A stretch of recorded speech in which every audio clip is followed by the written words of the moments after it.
رحمت رمضان میں میرے نبی نے فرمایا اگر میری امت کو پتہ چل جائے کہ رمضان کیا ہے تو یہ تمنا کریں گے کہ کاش سارا سال ہی رمضان ہو۔ اچھا، ایک صحابی آئے، یا رسول اللہ میں تو مارا گیا۔ آپ نے کہا کیا ہوا؟ کہا میرا روزہ تھا، میں بیوی کے پاس چلا گیا۔ آپ نے کہا تو پھر تو غلام آزاد کر، کفارہ دے۔ کہا جی میں تو خود غریب آدمی ہوں، غلام کہاں سے آزاد خریدنا پڑے۔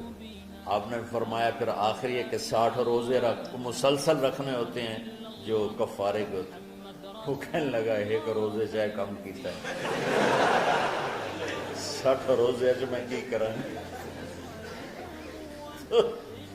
آپ نے کہا ادھر آ، یہ کھجوریں لے جا اور 60 گھروں میں تقسیم کر دے۔ کہنے لگا یا رسول اللہ، اللہ کی قسم مدینے میں مجھ سے غریب کوئی نہیں، آپ ایسا کرو یہ میرا کفارہ مجھے ہی صدقہ کر دو۔ تو آپ اتنا ہنسے کہ یہ آخری دانت نظر آنے لگے۔ بہت کم ایسا ہوتا تھا۔ رمضان علم کا مہینہ ہے، سونے کا نہیں ہے، کھانے کا نہیں ہے، سموسے پکوڑے کا نہیں ہے، رمضان علم کا مہینہ۔ یہ رمضان کی سب سے بڑی تیاری، مشکل کام، آپ یہ سیکھ لیں۔ صاف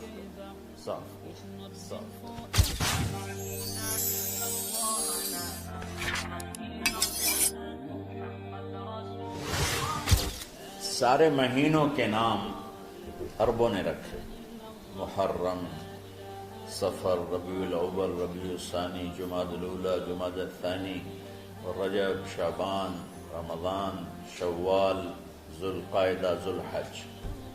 اس میں جو رمضان ہے یہ نام اللہ نے رکھا، باقی مہینوں کے نام تو رکھے عربوں نے۔ پھر ان کی زبان پہ اللہ لایا رمضان، چونکہ ابھی تو دنیا بھی نہیں بنی تھی اور اللہ نے قرآن کی تلاوت فرمائی تھی، تو اس قرآن میں تھا شہر رمضان الذی انزل فیہ القرآن۔ تو رمضان کا نام اللہ نے پہلے سے چن رکھا تھا، پھر ان سے رکھوا دیا۔ رمضان کہتے ہیں رمض یرمز، جل جانا، جل جانا۔ رمضان کو رمضان کیوں کہتے ہیں؟ اس میں گناہ جل جاتے ہیں۔ مسلمان پہلا روزہ رکھتا ہے اور اس کے گناہ اللہ جلانا شروع کرتا ہے، اس کی بھوک پیاس کی آگ میں گناہوں کو ڈالتا ہے، جلاتا ہے۔ آخر 29 رمضان یا 30 رمضان آخری رات اللہ تعالیٰ اس کی پچھلے سال کے سارے گناہ معاف فرما دیتا ہے۔ تو اس کو اس سے تشبیہ دی گئی کہ جیسے جلنے سے چیز ختم ہو جاتی ہے، رمضان کے روزے کی بھوک اور پیاس کی تپش سے اللہ تعالیٰ پچھلے سال کے سارے گناہوں کو معاف فرما دیتا ہے۔ تو ہم نے رمضان میں شروع کی کہ یہ رحمتوں کا مہینہ، ہر چیز کی برکت کا مہینہ، ہر شے کی اللہ کی طرف سے فراوانی اس میں ہے، علم کی بھی، ہدایت کی بھی، رزق کی بھی۔ پھر اللہ نے اس مہینے کا نام خود رکھا شہر رمضان، شہر رمضان۔ اس میں شب قدر رکھی، اس میں رات کی ایک نماز۔ اچھا، پہلی امتوں پہ روزہ فرض تھا افطاری سے افطاری، افطاری سے افطاری، بہت شدید تھا، 24 گھنٹے کا روزہ۔ بس افطاری کے بعد آنکھ لگ جاتی تو روزہ اگلا شروع ہو جاتا۔ تو ہم پر بھی پہلے ایسے ہی روزہ ہوتا رہا، افطاری سے افطاری۔ تو ابن سرمہ رضی اللہ تعالی عنہ اونٹ چرانے والے تھے، وہ شام کو لوٹے تو بیوی سے پوچھا کوئی افطاری کا سامان ہے؟ انہوں نے کہا ہے تو نہیں، میں کہیں سے لے آتی ہوں۔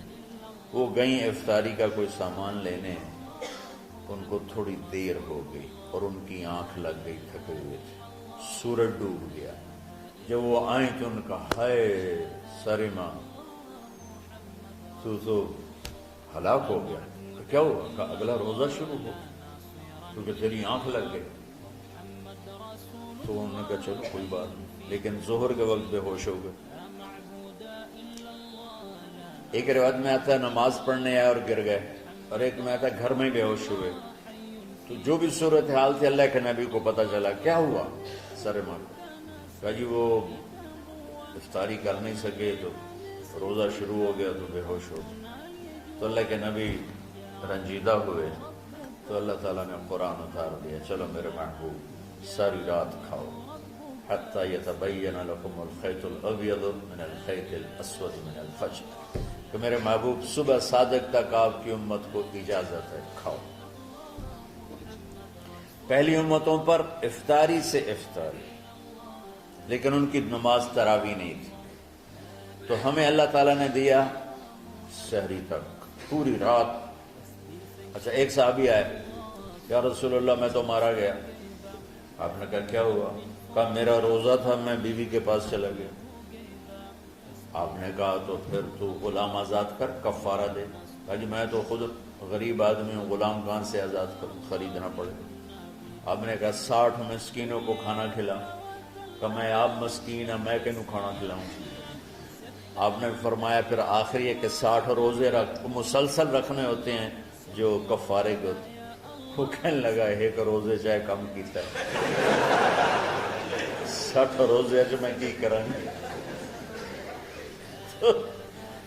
آپ نے فرمایا اچھا ٹھیک ہے بیٹھ جاؤ. بیٹھ گئے. تھوڑی دیر ہوئی تو ایک انصاری صحابی کھجوروں کا ٹوکرا لے کر آیا کہ یا رسول اللہ یہ صدقے کی کھجوریں تقسیم فرما دیں. تو آپ نے فرمایا بھائی وہ کدھر ہو؟ کہا جی بیٹھا ہوں. آپ نے کہا ادھر آ، یہ کھجوریں لے جا اور 60 گھروں میں تقسیم کر دے. سبحان اللہ. اللہ نے اس امت کو لاڈ لڈائے ہیں، یہ اللہ کی لاڈلی امت. عجیب واقعہ یہ. کہنے لگا یا رسول اللہ اللہ کی قسم مدینے میں مجھ سے غریب کوئی نہیں، آپ ایسا کرو یہ میرا کفارہ مجھے ہی صدقہ کر دو. تو آپ اتنا ہنسے کہ یہ آخری دانت نظر آنے لگے. بہت کم ایسا ہوتا تھا. فضحك حتى بدت نواجذه، ایسا ہنسنا آپ کبھی کبھی ہنستے تھے کہ آخری دانت پورا منہ کھل جائے. تو آپ اتنا ہنسے کہ آخری دانت تک نظر آنے لگے. تو آپ نے کہا اچھا جا لہ جا تیرے واسطے، لیکن یہ صرف تیرے لیے اور کسی کے لیے نہیں. تو جب ایسی خیانت ہوئی تو اللہ تعالیٰ نے دوسرا حکم بھی اتار دیا، باشروہن، کہ تمہارے لیے بیوی بھی حلال ہے، کھانا بھی حلال ہے جب تک صبح صادق نہیں ہو جاتی. لیکن اللہ نے ہمیں ایک نماز عطا فرما دی جس کو ہم آج صلاۃ التراویح کہتے ہیں. میرے نبی کے زمانے میں اسے قیام اللیل کہا جاتا تھا. تراویح کا نام کب پڑا اس کا تو مجھے پتہ نہیں، کہیں نہ کہیں لکھا ہوگا، لیکن صحابہ کے دور میں اس نماز کا نام تھا قیام اللیل. اس لیے حضرت عائشہ رضی اللہ تعالیٰ عنہ کی روایت ہے جس سے 8 رکعت والے حضرات استدلال کرتے ہیں کہ رمضان اور غیر رمضان میں اس کو امام بخاری نے قیام اللیل کا ہی عنوان دیا ہے. آپ نے 11 رکعت سے زیادہ نماز نہیں پڑھی. ایک ضعیف روایت میں ہے کہ آپ نے 3 دن پڑھائی نماز. یہ تو صحیح روایت ہے. کتنی رکعت پڑھائی؟ تو ایک ضعیف روایت میں ہے کہ 20 رکعت پڑھائی. اچھا ضعیف روایت سے عبادت ثابت نہیں ہو سکتی حکم شرعی. تو جب حضرت عمر رضی اللہ تعالیٰ عنہ نے سب کو، میرے نبی کے دور میں 3 دن کے بعد آپ تو آئے نہیں کہ کہیں فرض نہ ہو جائے، تو صحابہ اپنے طور پر قرآن سنتے تھے ٹولیوں میں. صدیقی دور میں 2 سال وہ فتنوں میں گزرا تو اس میں بھی اسی طرح چلا کہ ٹولیوں میں ہوتی. حضرت عمر رضی اللہ عنہ کے زمانے میں حکومت مضبوط ہو گئی، طاقتور ہو گئے. تو ابتدائی سالوں میں نہیں، چند سالوں کے بعد اب مسجد میں تشریف لائے تو لوگ اس طرح کوئی 4 ادھر 4 ادھر 5 ادھر 10 ادھر 20 ادھر. کہنے لگے ان کو ایک امام پہ جمع کر دیا جائے تو کتنا اچھا ہوگا. تو آپ نے سب کو اکٹھا کیا اور ابی بن کعب رضی اللہ تعالیٰ عنہ کو امام بنایا اور سب کو ایک نماز پہ جمع کر کے 20 رکعت کا حکم عطا فرمایا. تو حضرت عمر کا یہ عمل اس حدیث کو مضبوط کر دیتا ہے کہ چونکہ میرے نبی نے کہا علیکم بسنتی و سنت الخلفاء الراشدین من بعدی، کہ میری اور میرے خلفاء راشدین کی سنت پر مضبوطی سے عمل کرنا. تو حضرت عمر کا جو 20 رکعت طے کرنا ہے، اگر ان کا اپنا اجتہاد ہے تو بھی ہمارے لیے عمل کے لیے کافی ہے. اور اگر ان کو یہ یاد ہے کہ میرے نبی نے 20 پڑھی تھیں تو اور زیادہ اچھی بات ہے، لیکن بہرحال جو 8 پڑھتا ہے ہمارا اس پہ بھی کوئی اعتراض نہیں، کیونکہ وہ بھی حدیث کے ساتھ بات کرتا ہے، اور باقی پوری امت 20 پڑھتی ہے، ان پر بھی اعتراض نہیں۔ میں ایک جگہ سے گزر رہا تھا، نماز کا وقت ہو گیا، اہل حدیث کی مسجد تھی، میں وہاں نماز پڑھنے چلا گیا تو ایک بہت بڑا اشتہار لکھا ہوا تھا، 20 تراویح ثابت کرنے والے کو 5 لاکھ روپے انعام۔ کس قدر بے وقوفی ہے اور کس قدر احمقانہ یہ امت کی باتیں ہیں کہ 20 تراویح، سینکڑوں سال سے امت کا عمل 20 تراویح آ رہا ہے۔ تراویح کا نام جو پڑھا مجھے یوں لگتا ہے کہ اہل مکہ، یعنی اہل مکہ جو تھے نا، وہ 4 تراویح پڑھ کے ایک طواف کرتے تھے، تو وہ آرام کے لیے ہوتا، ترویحہ آرام، تھوڑی دیر کا آرام، تو 4 تراویح کے بعد ایک طواف کرتے تھے، وہ چھوٹا سا طواف 10 منٹ میں ختم ہو جاتا تھا، اور پھر 4 تراویح پڑھتے تھے، پھر طواف کرتے تھے، پھر 4 پڑھتے تھے، پھر طواف کرتے تھے۔ یہ صحابہ کے تھوڑے بعد کے دور کی بات۔ تو مدینے والوں کو پتہ چلا کہ مکے والے تو یہ کرتے ہیں، وہ کہنے لگے اساں کی کریے، انہوں نے کہا اسی 40 تراویح پڑھا، 40 رکعت، وہ 40 رکعت پڑھتے تھے۔ تو نوافل میں کوئی سختی نہیں کہ بھائی 8 سے زیادہ نہیں پڑھنی، بدعت ہو جائے گی، اور 20 پڑھنا بدعت ہے، یہ سب جہالت کی بات ہے۔ اور یہ 8 پڑھ رہے ہیں یہ غلط ہے، یہ بھی حماقت کی بات ہے۔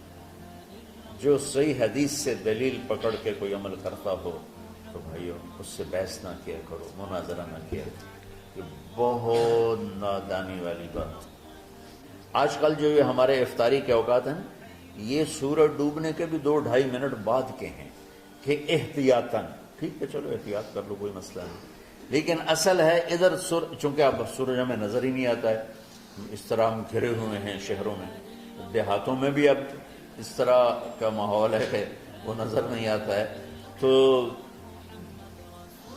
بہتر کہ ادھر سورج غائب ہو ادھر لک معموم میں جائے، لیکن یہ تب ہے جب آپ نظر آ رہا ہو۔ اب جب آپ یہاں بیٹھے ہو حسنین میں تو یہاں تو کوئی سورج نظر نہیں آئے گا، یہاں تو مینار ہی نظر آئے گا، تو لہٰذا احتیاط تھی۔ ہمارے اہل حدیث بھائی وہ 2 منٹ پہلے ہم سے افطار کرتے ہیں، وہ بڑی اچھی بات ہے کہ سورج کے غروب ہونے کا جو اصل وقت ہے اس کے ساتھ ہی افطار کرنا۔ اور سحری میں ایک واقعہ سناتا ہوں، آپ سحری کھا رہے تھے، بکرے کی سری پکی ہوئی تھی، تو مولا علی رضی اللہ تعالیٰ عنہ اور رباز بن ساریہ رضی اللہ تعالیٰ عنہ آپ کے ساتھ کھانا کھا رہے تھے، تو حضرت بلال ہے، یا رسول اللہ وقت ختم ہو گیا ہے، میں اذان دینے جا رہا ہوں، آپ برائے مہربانی کھانا پینا بند کریں، اور یہ کہہ کر چلے گئے۔ چھت، ایک انصاری عورت تھی، اس کے گھر کی چھت پہ چڑھ کے اذان دیتے تھے، چڑھنے لگے تو پھر واپس آئے کہ دیکھوں اللہ کے نبی نے کھانا چھوڑ دیا یا نہیں، آ کے دیکھا تو وہ کھا رہے تھے، انہوں نے کہا یا رسول اللہ واللہ لقد اصبحت، یا رسول اللہ اللہ کی قسم سحری کا وقت ختم ہو گیا، صبح ہو گئی، تو آپ نے ہاتھ پیچھے کر لیا، کہہ رہے تیرا بھلا ہو بلال، ابھی وقت باقی تھا، تیرے قسم کھانے پر اللہ نے اس کو پہلے نکال دیا کہ تیری قسم کہیں جھوٹی نہ پڑ جائے۔ تو حضرت علی نے فرمایا کہ اگر بلال قسم نہ کھاتے تو جب تک میرے نبی کھاتے رہتے صبح صادق نہیں ہونی تھی، تو بالکل آخری وقت میں آپ کھاتے تھے تاکہ کم سے کم وقت امت پہ بھوک کا آئے۔ تو اللہ تعالیٰ آپ کے علم میں برکت دے۔ رمضان علم کا مہینہ ہے، سونے کا نہیں ہے، کھانے کا نہیں ہے، سموسے پکوڑے کا نہیں ہے، رمضان علم کا مہینہ۔ تو اب جب دوبارہ تھوڑا سا موسم ٹھنڈک کی طرف گیا اور رات کچھ تھوڑی لمبی ہونے لگی تو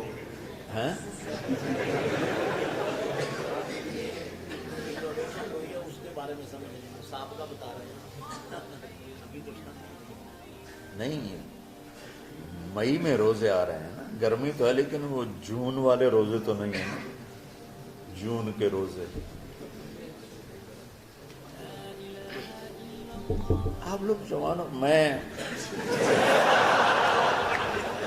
میرے جیسا کوئی آدمی کرے عذر بہانا تو ٹھیک ہے، اور پھر سحری کر کے اور فجر کی نماز کے بعد آرام ہوتا ہے، تھوڑی روٹین تبدیل ہوتی ہے، لیکن یہ دنیا مشقت کی اٹھانے کی جگہ ہے. بس رمضان کی سب سے بڑی تیاری کیا ہے کہ اپنے دلوں کو صاف کر دو پہلے سے. شعبان کی سب سے بڑی تیاری کیا ہے کہ اپنے دلوں کو صاف کر دو. جس دل میں نفرت ہو، بغض ہو، کسی کے لیے غصہ ہو، کسی کے لیے کیا کیا جذبے ہوں، دل صاف کرنا. شب قدر اس میں ہے، اللہ کا عرش پہلے آسمانوں پر ہے، سارا دن ساری رات اللہ کے اعلان ہو رہے ہیں، کوئی بخشش چاہنے والا، کوئی معافی چاہنے والا، کوئی رزق چاہنے والا، کوئی ہدایت چاہنے والا، کوئی شفا چاہنے والا، اور فرشتوں کے اعلان ہو رہے ہیں، بھلائی کرنے والے آگے بڑھ، برائی کرنے والے بس کر دے. تو جو رحمت ہے رمضان میں، میرے نبی نے فرمایا اگر میری امت کو پتہ چل جائے کہ رمضان کیا ہے تو یہ تمنا کریں گے کہ کاش سارا سال ہی رمضان ہو. تو ہم نے نظام بنایا ہوا ہے، لوگ وہ کر رہے ہیں، وہ روزانہ جھاڑو دیتے ہیں. تمہارا دل ایک آنگن ہے، ایک صحن ہے، اس میں بغض، نفرت، حسد، پتہ نہیں کیا کیا گندگیاں آئیں گی اور آتی رہیں گی. بچو ایک کام کرو، جھاڑو پکڑ لو، صاف. یا اللہ معاملہ تجھ سے کرنا ہے، لوگوں سے نہیں. کسی نے برا کہا، کسی نے غیبت کی، کسی نے گالی دی، کسی نے دھکا دیا، کسی نے حق مارا، کسی نے کچھ کیا. یا اللہ تیرے سبب میں نے اپنے دل کو سب سے صاف کیا، میں نے اپنے دل کو سب سے صاف کیا. یہ اتنی بڑی عبادت ہے کہ بڑے بڑے نفلوں والے، تہجد والے، حج عمرے روزے والے تمہیں نہیں پکڑ سکے، کیونکہ اس کا کرنے والا دنیا میں کوئی نہیں. نفل پڑھنے والے تو بے شمار ہیں، عمرے کرنے والے بے شمار ہیں، علماء بے شمار ہیں، حاجی بے شمار ہیں، سخاوت کرنے والے بے شمار ہیں، لیکن اس ٹکڑے کو صاف کرنے والا لاکھوں میں ایک بھی نہیں. مشکل کام، آپ یہ سیکھ لیں. صاف کرو، صاف کرو، صاف کرو. یہ رمضان کی سب سے بڑی تیاری. جس دل میں بغض بھرا ہو، نفرت بھری ہو، حسد بھرا ہو، کینہ بھرا ہو، اس میں خاک آئے، اس میں تو علم کی ایک کرن بھی نہیں آئے. تو زبان سے چاہے جتنے مرضی موتی بکھیرے، دل اس کا اندھا ہوگا. لا تعمل ابصار ولكن تعمل قلوب التي في الصدور. یہ آنکھوں سے اندھے نہیں، دل سے اندھے ہیں. تو ساری امت سے کہتا ہوں رمضان کا استقبال کرو، دلوں کو صاف کر کے، نفرتوں کو مٹا کے، مذہبی نفرت، دنیاوی نفرت، رشتوں کی نفرت، بول چال کی نفرت، سیاست کی نفرت، لین دین کی نفرت، ان سب سے اپنے دل کو صاف کرو تاکہ رمضان میں اللہ نے علم اتارا، اللہ تعالیٰ آپ کو علم عطا فرمائے. اور باقی لوگ جو عام دنیا میں زندگی گزار رہے ہیں ان کے دلوں میں اللہ رمضان کا نور اتارے اور اپنے اور ہدایت کا نور اتارے. یہ سب سے بڑی تیاری ہے. اور آپ میں جو حفاظ ہیں وہ ترتیب بناؤ، آپ کے اعزازے بنائیں گے، آپ الگ الگ اپنا یہاں ٹولیوں میں بٹ کے، جیسے ماشاءاللہ پہلے ہوتا تھا، اپنا قرآن سناؤ. 10 دن میں سناؤ، ہفتہ میں سناؤ، 20 دن میں سناؤ، 3 دن میں سناؤ، تمہاری مرضی ہے. لیکن یہاں فضا بنے، چاروں طرف قرآن پڑھا جا رہا ہو، تو ایسے صرف دیکھ کر ہی ایمان تازہ ہو جاتا ہے. تو جو آپ میں حفاظ ہیں وہ غافل نہ ہونا کہ نو جی میں نے تو اب یاد نہیں ہے.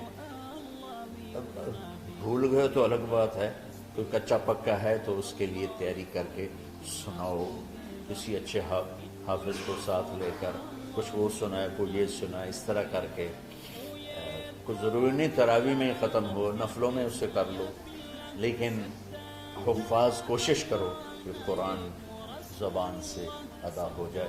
رمضان میں جو قرآن سناتا رہتا ہے اسے ساری زندگی قرآن یاد رہتا ہے. اور کسی سے گلہ ہے، غصہ ہے، ناراضگی ہے، کسی سے بولتے نہیں ہو، ابھی سے شعبان آ چکا ہے، آپ شعبان سے رمضان کی تیاری شروع فرما دیتے. تو اس کی تیاری کیا ہے؟ وہ دلوں کو صاف کرو، معاف کرو، معافی مانگو، تمہارا قصور نہیں، پھر بھی معافی مانگ لو، دلوں کو صاف کرو اور اللہ سے سخاوت مانگو کہ اللہ کو سخی بھی پسند ہے اور صاف دل والا بھی پسند ہے۔